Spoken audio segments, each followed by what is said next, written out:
Baie welkom, julle is ingeskakel by die Oranje Beweging se program, het sy op Radio Orania of op ons YouTube kanaal, waar julle dalk regstreeks na ons kyk. Vandag gesels ek oor baie opwindende ontwikkelings, en dit is die projekte wat aangepak word deur die Orania Ontwikkelingsmaatskappy. By my is die hoof van ontwikkeling en beplanning, is dit reg? Neil, is dit jou korrekte titel? Neil de Klerk is die ingenieur by die Orania Ontwikkelingsmaatskappy, wat oorsigtelik verantwoordelikheid vir 'n groot klomp projekte neem. Neil, baie welkom. Dankie Joost, altyd lekker om hier by julle te wees. Wel, is altyd lekker om oor ontwikkeling te praat, en ons luisteraars, die kykers veral, kan gerus vir ons bietjie in die kommentaar afdeling laat weet of julle van die groot ontwikkelingsprojekte wat tans in Orania plaasvind dalk volg op sosiale media, en of julle enige spesifiekes opgelet het oor die afgelope tyd wat julle opgewonde maak. Neil, waarmee is die ontwikkelingsmaatskappy tans besig? Wat is 'n paar van die groot projekte waaroor ons kan gesels? Joost, nee, ons is besig met 'n hele klomp projekte op die stadium. Ek dink die ene wat nou in die doodsnikke is om klaar te maak is definitief die werksgebou. Dit is die 3 verdieping gebou wat op die kruising is oorkant die veiligheidsgebou, as mense wat nou bekend is met Orania se ligging. Daai werksgebou se beplanning is om teen die einde van die jaar klaar te wees. Huurders gaan vroeg in volgende jaar begin intrek. So ons is nou tans besig met die binnenshuise versiering, uitleg van meubels, hoe die gebou aan die binnekant sy gevoel gaan wees en hoe hy gaan lyk. Goed soos kleure en teëls en so aan is klaar deur die argitek vooraf ontwerp, en dit is maar baie standaard, maar binnenshuise versiering is nogals 'n groot aspek van so 'n gebou, want dit is op die einde van die dag dit wat jy sien. As jy daar instap, is dit die binnenshuise versiering is die gevoel wat jy gaan kry. So ons is nou in daai stadium, en dit gaan ook nou natuurlik eers klaar wees die dag as almal ingetrek is die binnehuise gedeelte, maar ons sien baie uit om die gebou te begin inruim en huurders daar in te trek. Heelwat kantore wat soontoe skuif vanuit die duiker, gebou waar tans die ontwikkelingsmaatskappy se kantoor is. Dan het ons ook Bokaro opleiding wat die studente is. Hulle hoofkantoor gaan basies na die werksgebou toe skuif, so dit gaan Bokaro opleidingshooofkantoor wees, die onderste gedeelte of die onderste vloer van die werksgebou, en dan gaan hulle nou natuurlik van daar af al hulle administrasie en personeel en so aan doen. Klaskamers gaan nog steeds op die verskillende plekke wees, soos Technica, die werkswinkels, daar gaan ook nou natuurlik klaskamers en personeel wees, maar die hoofkantoor is dan nou die werksgebou, so ons kan sê daar is BKO. Op die middelste vloer het ons dan nou ook ons ontwikkelingskantoor, FHK, Helpende Hand en Solidariteit, wat daar kantore gaan inruim, en bo het ons woonstelle. Dit is prima woonstelle, as ek dit so kan stel. Op die stadium was die gedagte dat dit studente verblyf maar moet wees, dat daar studente kan intrek, maar ek dink dit is sulke mooi woonstelle, mense gaan sê, kan ek 'n woonstel hier, het 'n verskriklike mooi uitsig oor die Karoo van daar af. Is 2 slaapkamer woonstelle, en ons gaan dit binnekort begin intrek en daar bly en werk. Deel van die werksgebou is ook die werksplein, en ek het nou net genoem die duiker ook. So as gevolg van die kantore in die duiker wat gaan oortrek na die werksgebou toe, herbedink ons 'n bietjie die duiker se gebruik aan die onderkant, of dit gaan klaskamers word, of dit gaan winkels word, of dit gaan nog kantore word, hang maar alles ook af van behoefte in die mark. So dit is 'n groot projek as geheel, as jy nou kyk werksgebou, werksplein en duiker se veranderinge, wat ons tans mee besig is. 'n Werksgebou, so ek gesê het, einde van die jaar gaan ons daar intrek. Hier teen die tweede helfte van die jaar gaan ons begin met die werksplein se konstruksie, wat die 4 hoeke is wat die werksgebou dan nou van deel maak. So dis dan nou werksgebou, duiker, veiligheidsgebou en Karoo se aftreeoord. So ons het 'n landskapargitek aangestel wat vir ons 'n bittermooi ontwerp gedoen het van daai hele werksplein, waar ons nou tans mee besig is om bietjie meer in detail na elkeen van die goed te kyk, sodat ons met konstruksie kan begin. Neil, die werksgebou is eintlik so relevant vir die ontwikkeling van Orania. Nie net omdat dit die eerste 3 verdieping gebou is wat in Orania opgerig word nie. Vir baie van die kykers sal dalk weet of weet reeds dat ons besluit het om ontwikkeling in Orania naaste my by 3 verdiepings te hou, en nie hoor as dit te gaan nie, om so ons landelike aard van die gemeenskap te behou, jy weet, op daai wyse. Nou, ons wil na 'n stad toe wat spesialis ekonomie en spesialis vaardighede betref, maar ons wil nog steeds ons platlandse gevoel behou.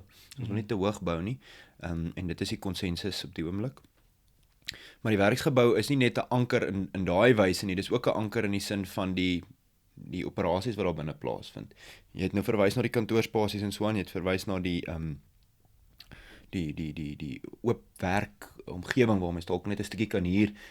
Jy het dalk net 'n lesenaar nodig en so aan, jy kan in 'n oop area kan jy werk aan 'n besigheid, maar ek dink die groot ding is ook dat dit mense kan wees wat nie nodig het om in te gaan na 'n spesifieke kantoor toe nie, en dis hulle operasie, hulle besigheid, hulle aanlyn werk te skuif na Orania. Ja, verseker. Nee, dit is hoekom die werksgebou die gesamentlike werksruimte het, of co-working space wat dit bekend staan in die res van die wêreld. So ons het gaan hoëspoed internet hê, ons gaan koffiefasiliteite, drukker, daai tipe van fasiliteite hê, en dan kan 'n ou kom en hy kan daar kom sit vir 'n uur of 2 en sy werk doen, of hy kan 'n tafel hier vir 'n tyd. Ons is nog besig om aan daai model ook so 'n bietjie te skaaf in samewerking met Bokaro opleiding.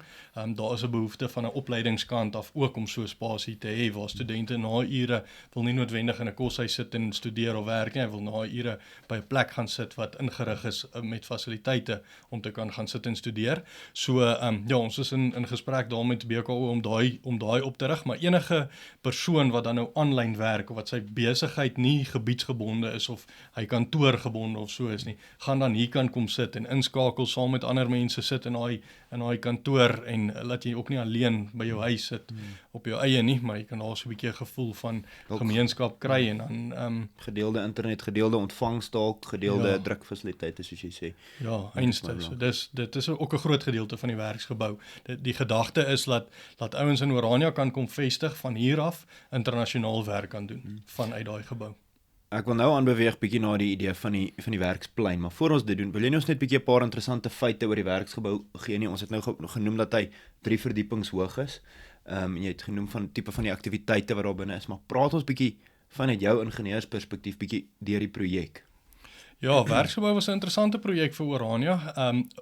Die elemente wat in die werksgebou gebruik is om te bou, is nie noodwendig nuut vir Orania nie, maar die pakkie as geheel is 'n nuwe konstruksiemetode gewees. So as jy vat so 'n gebou in die stad, Pretoria, Johannesburg in die Kaap of hoe ook al, sal die hele gebou uit beton uitbou. Beton wat op terrein gegiet word, nie vooraf gegiet nie. Nou wat ons gedoen het met die werksgebou, het ons gesê, kom ons herbedink hierdie konstruksiemetode.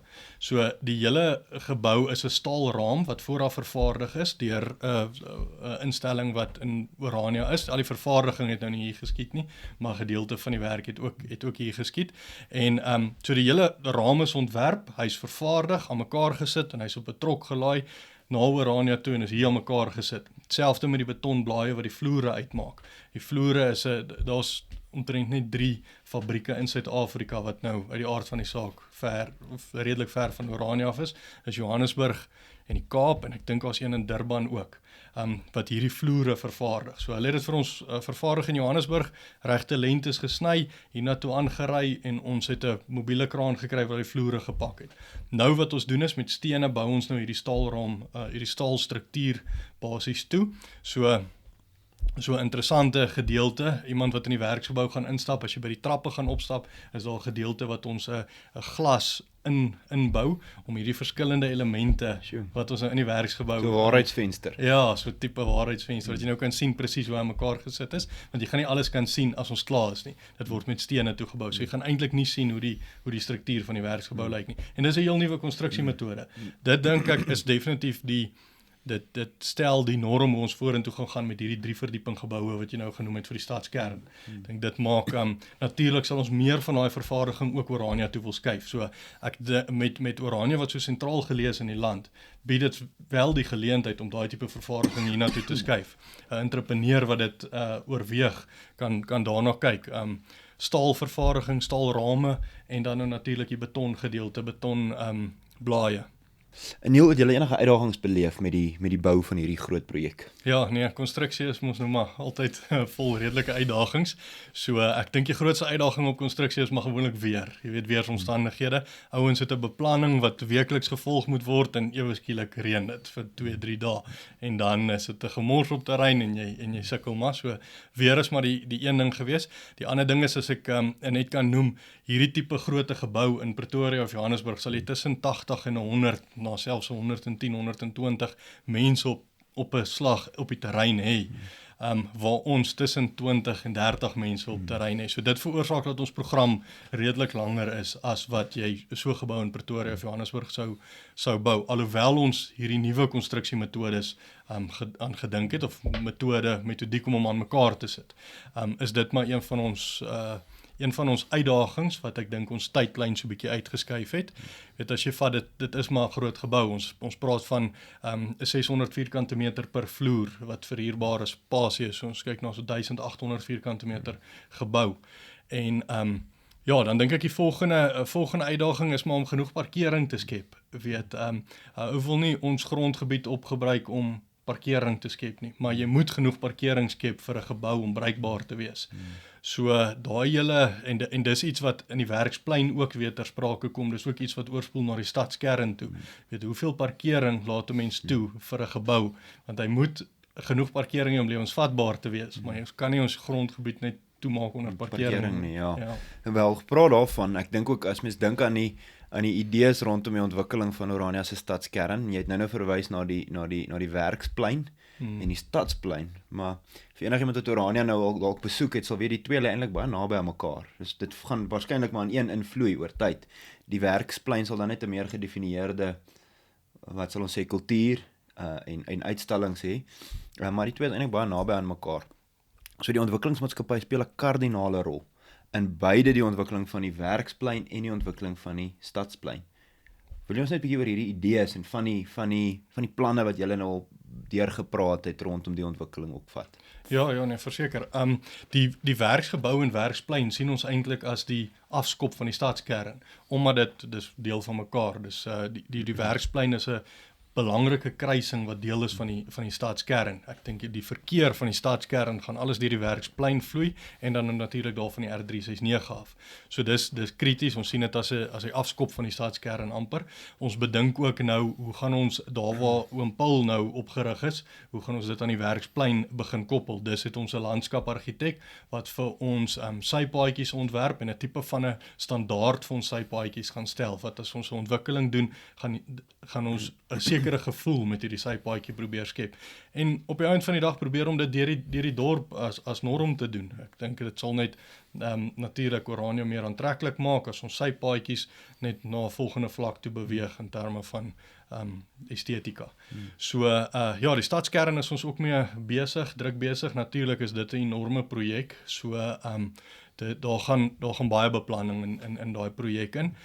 Ons gaan nou juis weer binnekort gaan ons met die argitek wat vir ons die konsep ontwerp het, gaan ons weer 'n bietjie met hom vergader, want ons het nou hom aangestel om die konsep te ontwerp en ek dink hy het 'n uitstekende ontwerp gedoen en dit werk mooi as ons na hom kyk. Pas dit presies in, maar nou kom al hierdie vrae van dienste, van parkering, van toegang, van stormwater, al hierdie tegniese goed word nou kom nou na vore en ons moet nou elkeen van daai begin deurdink en seker maak dat dit werk. Alhoewel dit daai karose gekop is, daar's nie te veel van 'n val nie, so ons moet hierdie water en dreinering en so aan moet ons mooi deurdink. Nou, ons het nou daai konseptekening van hom gevat en ons het hom op ons kadastrale kaart wat bietjie meer akkuraat is, so hy ag homself 'n kunstenaar, nie noodwendig argitek nie. So hy trek lyntjies met potlode en hy teken mooi, maar op 'n skaal hy teken op skaal van 'n papier, maar daai skaal, as hy 'n potloodlyntjie byvoorbeeld trek, dit klompie meters. Ja, dis miskien 'n meter of 2 op die grond. So ons trek dit nou oor op ons kadastrale kaart, teken erwe in, teken padreserwes in en dan ook parkering, dienste, daai tipe van goed teken ons in. So ons is in daai beplanning besig. Ons kan eintlik sê ons maak nou daai konsep ons eie en neem eienaarskap van daai konsep ontwerp sodat ons elke gedeelte van daai hele ontwikkeling goed deurdink het. Waar gaan mense stap, waar gaan mense parkeer, waar gaan 'n ou sit? Is dit ideaal ten opsigte van die weste son in die somer? Het dit 'n lekker noorde aansig vir die winter? Al daai tipe van goed deurdink ons nou. Ook om dit so aantreklik as moontlik vir 'n ontwikkelaar te maak wat sê ek wil 'n erf op die stadskern koop want ek wil daai hotel ontwikkel. Daai gaan 'n bittermooi hotel wees, dit gaan 'n landmerk wees. So ons moet daai erf mooi deurdink sodat daai vereistes wat 'n hotelontwikkelaar het, goed deurdink is en hy regtig ware 'n prima hotel daar kan neersit. So ek dink daar's 'n paar mooi erwe op die stadskern wat ouens kan oorweeg wat eiendomsontwikkeling doen. Die hotel, die teater, dan is al woonstel erwe of woon 3 sonering erwe waar jy nou bietjie meer verdiepings en nog steeds die 3 verdiepings, maar wat jy kan bietjie meer digte woonhede ontwikkel.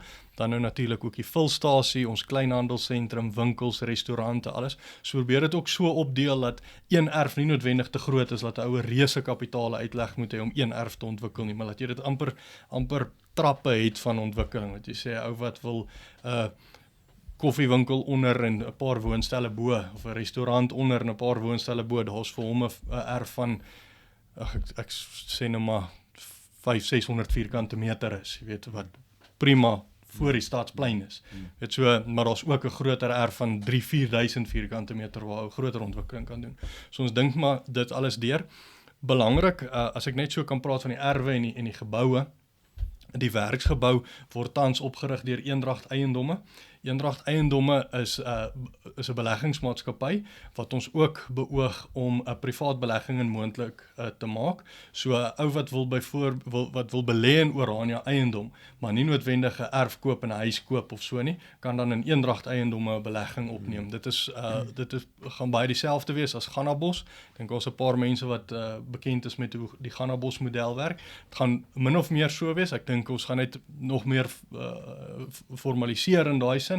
En jy kan, ek het nou nog nie spesifieke besonderhede oor wat is die minimum belegging en hoe daai werk nie. Dis 'n hele model wat met kundiges in die bedryf deurdink word deur die direksie van Eendracht Eiendomme. So, maar dit gaan moontlik wees dat enige ou kan belê in aandele in Eendracht Eiendomme. Die lekker ding is, dis amper 'n gediversifiseerde eiendomsportefeulje dan. Jy belê en as jy dan belê, dan is jou belegging versprei oor verskillende tipes eiendom in Orania. Maar baie opwindend, ons moet nie te veel daaroor praat nie, ons moet natuurlik met ons ondersteuners weer kan praat wanneer dit tyd is, wanneer hulle kan belê, wanneer hulle daai geleentheid kan opneem, maar baie opwindende goed wat voor lê. Ja, ek dink die rede hoekom ek dit noem is maar net om te sê daar gaan 'n moontlikheid wees. Dit gaan nie wees dat ons net beleggers soek wat 'n 100 miljoen rand se hotel oprig nie, maar ou wat graag wil belê in Orania, wat wil deel wees van Orania se storie, kan deelneem. Ons gaan dit so moontlik maak. Neil, die een vraag op almal se lippe is natuurlik altyd wanneer is dit klaar? Wanneer is dit gereed? Wanneer is daar 'n stadsplein? Wanneer is daar werksplein? Ons weet die werksgebou baie opwindend einde van die jaar praat julle van intrek. Maar waarna kyk ons in terme van die werksplein en die stadsplein?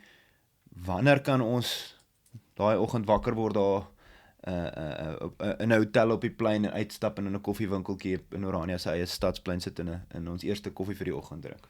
Ja, nee, soos wat ons wil, sou ons dit gister wou gehad het. Maar realisties, die werksgebou gaan die einde van die jaar klaar wees. Werksplein sal ons so in die tweede helfte van hierdie jaar afskop. Dit behoort vroeg in volgende jaar, dalk so middel volgende jaar klaar te wees. En dit gaan dan ook 'n verbinding wees dan nou na die stadskern toe. Maar die stadskern is 'n reuse projek. So dit gaan maar redelik tyd vat. As ek nou moet dink realisties, sou ek sê dit is 'n 10 na 15 jaar toe, dalk selfs 20 vir die hele ontwikkeling om voltooi te wees.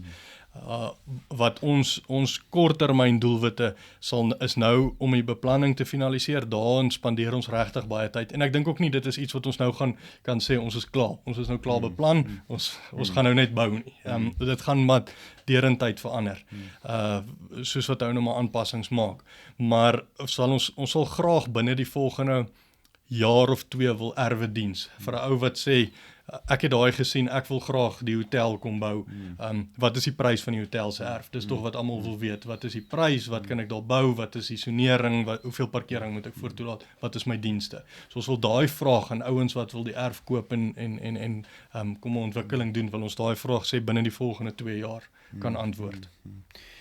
Neil, die hele ontwikkeling natuurlik is iets waar die ontwikkelaar en privaat mense wat daar wil kom deelneem aan hande vat. So ek dink ook 'n fout wat mense baie keer maak om te sê wanneer gaan Orania nou die stadsplein gereed het, terwyl die waarheid van die saak is die ontwikkelingsmaatskappy stel die voorwaardes vir ontwikkeling daar, erwe, toegang en so voorts, en dan moet die kom wat wil deel word van Orania se suksesverhaal en kom bou. Dis nie 'n ding wat sentraal gebou word nie. Ons het nie net bome waar daar geld groei, waar ons net hierdie goed kan aanpak nie. Ons sien dit as 'n handevat projek. En een van daai goed is natuurlik toegang. Die Stadsboufonds het natuurlik bygedra tot die teerpad wat verby die stadskern dan sal gaan. Ja. Nee, verseker, ek dink gelukkig is daar al redelike privaat beleggers wat aan my deur klop. Daar's 'n paar ouens wat regtig wil weet wanneer is hierdie erf nou gediens, wanneer kan ek daai ontwikkeling kom doen. So die druk is aan om hom te doen vanuit privaat beleggers oogpunte, ouens wat graag sal wil 'n groter ontwikkeling aanpak as net woonstelle of 'n huis of so. Ek sal nou nie sê daar is verskriklik baie nie, maar daar's enkele ouens wat definitief daaraan belangstel. Wat ook lekker is van sulke ouens wat aan ons deurkom klop en sê hoor ek wil daai ontwikkeling doen, is ons kan nou al daai behoeftes in ag neem tydens die beplanning. So dit help baie om te sê 'n ou wat byvoorbeeld 'n hotel wil bou, as ek vir hom sê hier's 'n 500 vierkante meter erf wat ons geteken en dan sê nee, dis bietjie klein. Jy weet ek soek 2500 vierkante meter met parkering en ek soek hierdie front na die plein toe. Dan kan ek daai in beplanning in ag neem en ons kan dit mooi deurdink en seker maak dat ons ook die dienste aansluitings van daai tipe erwe reg het. Laat ons nie 'n erf gediens het en gesê het, hoorie, dis wat hier gebou moet word en later van tyd sê maar hierdie krag is te min. Ek kan niks doen met hierdie krag nie. Nou moet ons weer slote grond moet weer opgradeer. So as daar sulke ouens is wat na my toe kom en sê, hoorie, ek stel belang in die erf, dan neem ons daai definitief in ag in beplanning. Fantasties. Neil, ons is baie opgewonde. Net so ten slotte, gee net vir ons kykers, dankie vir almal wat ook ingeskakel het, gee vir ons kykers en ons luisteraars net 'n bietjie oorsig van 'n paar van die ander projekte waarmee julle besig is. Is julle nog besig om erwe te diens elders, as behalwe die stadskern, wat miskien 'n bietjie duurder tipe van belegging kan wees vir ontwikkelaars? Is daar ander erwe waarmee julle besig is, ander projekte, wat lê nog op julle tafel? Ja, volgende is, daar's baie van die projekte is maar gebaseer op Bo-Karoo opleidingsbehoefte. So ons is nou tans in proses om vir hulle nog werkswinkels by te bou, wat deel gaan word van 'n tipe kampus, daarvan Technica, soos wat hy bekend staan. So dit gaan ook nou binnekort afskop. Ons gaan seker so oor teen die einde van die maand 'n sooi-spit seremonie vir dit hou, en hy moet dan ook amper gereed wees vir volgende jaar. En dan ook op hulle proefplaas, daar's planne om die proefplaas uit te brei, fasiliteite daarso, wat baie opwindend is. Ek dink die proefplaas gaan baie belangrik wees vir Bo-Karoo opleiding en vir Orania, die tipe werk wat daarin gaan. En dan erwe gewys is ons besig met nywerheidserwe. Dis in ons volgende beplanning om nywerheidserwe te diens. Die vraag na dit is besig om stadig maar seker toe te neem. So ons sal graag 'n erf wil diens wat ons vir 'n oue sekere aansluiting, elektriese aansluiting, wateraansluiting en so aan kan gee, wat nywerheids of industrieel deurdink is, sodat daar ingenieurswerke of 'n vervaardiging fabriek of hoe ook al opgerig kan word in 'n gedeelte wat deurdink en beplan is, wat sin maak vanuit ons stedelike ontwikkelingsraamwerk vir Orania. Fantasties. Neil, baie dankie. Indien daar miskien ontwikkelaars is wat belangstel om meer te hoor oor die stadskern of betrokke wil word by enige van hierdie goed, miskien wil planne in die hande kry om te sien hoe gaan die erwe lyk, met wie skakel hulle? Hulle kan met my of met Pieter Bischoff kyk op die internet vir ons webwerf of ons Facebookblad. Daar is al ons kontakbesonderhede beskikbaar en ouers meer as welkom om 'n nommer te skakel of 'n e-pos te stuur. En dan kom ons terug na jou toe. Neil, baie dankie en baie sterkte. Alright, dankie Joost.